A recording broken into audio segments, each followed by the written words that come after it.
باپ کے مرنے کے بعد بیٹے نے ماں کو اولڈ ہاؤس میں داخل کرایا اور خود سال میں ایک چکر لگا لیتا۔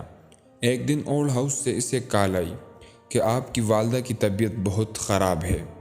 بیٹا گیا، دیکھا والدہ کی طبیعت واقعی خراب تھی، وہ موت کی قریب تھی۔ بیٹے نے پوچھا، ماں میں تیرے لیے کیا کر سکتا ہوں؟ ماں بولی، میرے لخت جگر، اس اولڈ ہاؤس میں پنکھے نہیں ہے، تم یہاں پنکھے لگا دو۔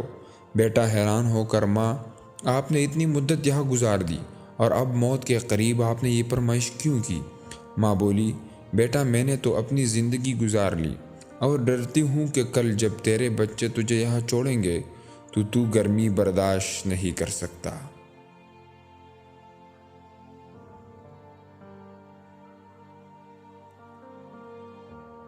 کچھ لوگوں کی عزت ان کے شر سے بچنے کے لیے کی جاتی ہے۔ دشمن اور منافق میں سے کسی ایک سے صلح کرنی پڑے تو دشمن سے کر لو، لیکن منافق سے بچو۔ کسی بھی طرح کی کامیابی کوشش کے بنا نہیں ملتی۔ بہترین انتقام یہ ہے کہ آپ انتقام نہ لیں، اپنی ذات میں مگن ہو جائے اور اپنی زندگی میں آگے بڑھ جائے۔ زندگی کے 3 خوبصورت استاد: ٹوٹا ہوا دل، خالی جیب اور مسلسل ناکامی۔ اگر آپ وہ کام کر رہے ہیں جس میں آپ کو دلچسپی نہیں تو آپ اپنی زندگی برباد کر رہے ہیں۔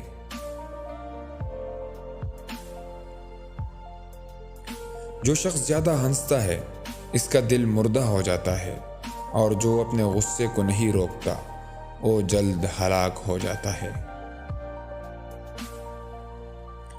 چین کر کھانے والوں کا کبھی پیٹ نہیں بھرتا، اور بانٹ کر کھانے والے کبھی بھوکے نہیں رہتے۔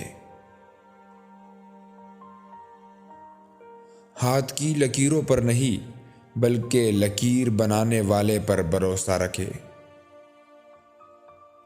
دنیا کا سب سے وزنی کاغذ طلاق کا ہے، جس کا وزن صرف عورت ہی نہیں بلکہ اس کا پورا خاندان اٹھاتا ہے۔ اگر کوئی محبت کرنے والا شخص تم کو نصیحت کرنا چھوڑ دے تو سمجھ جاؤ کہ تم اس کی نظروں میں اپنی اہمیت کھو چکے۔